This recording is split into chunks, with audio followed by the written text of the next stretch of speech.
नमस्कार, आपण पाहत आहात पुणे लाईव्ह न्यूज। पाहुयात आज दिवसभरातील ठळक घडामोडी। एका तरुणीच्या घरात घुसून तिच्याकडे शारीरिक संबंधाची मागणी करून अश्लील वर्तन करून विनयभंग केल्याचा प्रकार चाकण परिसरात घडला आहे। या प्रकरणी चाकण पोलिसांनी उमेश उर्फ प्रेम भगवान सोळंके वय वर्ष 31 राहणार खेड याच्यावर गुन्हा दाखल करून अटक केली आहे। हा प्रकार 16 जून रोजी पीडित तरुणीच्या घरात घडला आहे। पुढील तपास चाकण पोलीस करत आहेत। शेअर मार्केटमध्ये गुंतवणूक केल्यास 10% प्रॉफिट देण्याचे आमिष दाखवून एकाची 3.5 लाखांची फसवणूक राजगुरुनगर येथील एकाने केली आहे। हा प्रकार हिंजवडी या ठिकाणी घडला। या प्रकरणी जयदेव हरजनदार डेमरा राहणार विजयनगर काळेवाडे यांनी हिंजवडी पोलीस ठाण्यात दिलेल्या फिर्यादीनुसार विनीत विजय भोमे राहणार माणिक चौक राजगुरुनगर याच्यावर गुन्हा दाखल झाला आहे।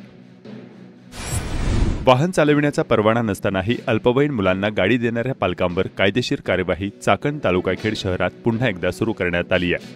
चाकण शहर वाहतूक पोलिसांनी मोठ्या प्रमाणावर दंडात्मक कारवाया सुरू केल्या। पुढील काळात सातत्याने ही कारवाई केली जाणार असून थेट पालकांवर गुन्हे दाखल करण्यात येणार आहेत।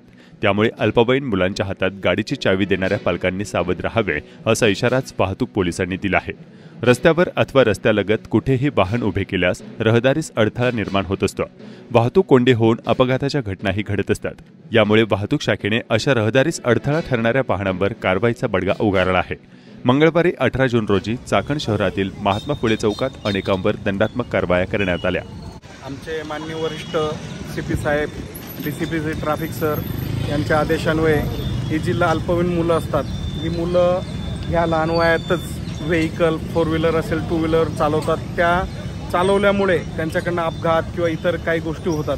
त्याच्यावर जरब बसावं म्हणून माननीय वरिष्ठांच्या आदेशान्वये हे अल्पवयीन मुलांवरती आम्ही चालक मालक MV ॲक्ट प्रमाणे कारवाई करतो, जेणेकरून त्यांच्यावर जरब बसून हे प्रमाण कमी व्हावं।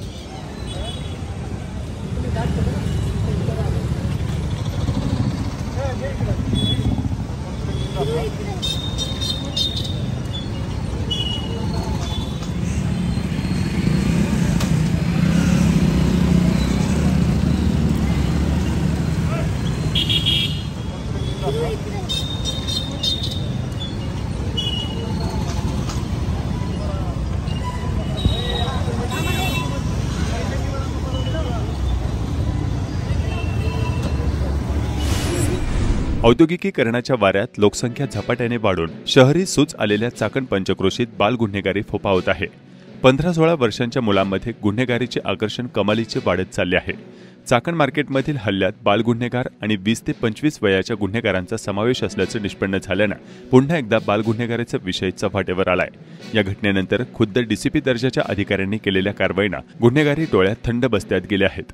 चाकण मार्केटमध्ये धिंड काढून यातील अनेकांना पोलिसांनी खाक्या दाखवल्यानं मागील अनेक वर्ष चाकण मार्केटमध्ये दहशत माजवणारे गुंड परागंदाज झाले आहेत। चाकणमधील गुन्हेगारी पुढील काळात अशाच प्रकारे ठेचून काढण्याची गरज निर्माण झाली आहे।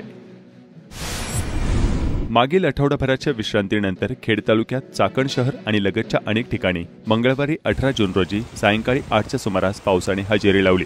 वरुणराजा सक्रिय झाल्याने पेरण्यांना वेग येणार आहे। मागील अनेक दिवस दडी मारून बसलेला पाऊस सक्रिय झाल्याने शेतकऱ्यांनी समाधान व्यक्त केलंय।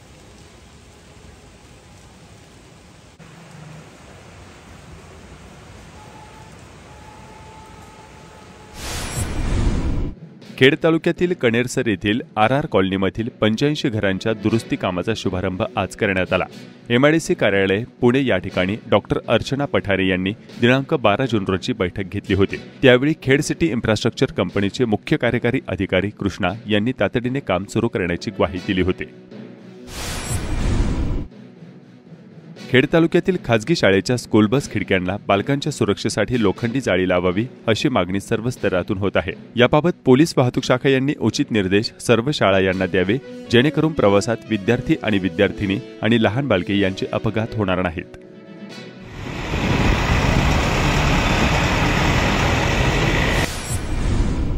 चाकण MIDCत येणाऱ्या अवजड वाहनांबरोबरच या भागातून पुढे जाणाऱ्या ट्रेलर, कंटेनर अशी अवजड वाहनांची वाहतूक गेल्या काही दिवसांपासून मोठ्या प्रमाणावर वाढली आहे। अहोरात्र अशी अवजड वाहने तळेगाव ते चाकण मार्गे शिक्रापूर रस्त्यावरून सुसाट धावत असतात। यामुळे अनेक निरपराध अपघाताच्या दाढेत येत आहेत।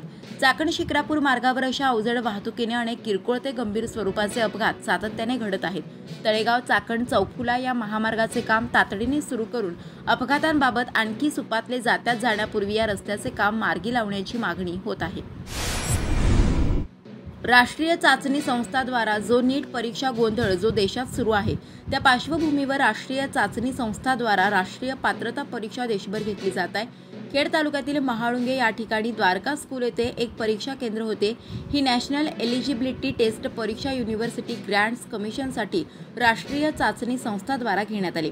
त्याबाबत परीक्षार्थी युवक युवतींना विचारणा केली असता त्यांनी सांगितले, आम्ही परीक्षा दिली आहे, मात्र आता निकाल हा राम भरोसे आहे।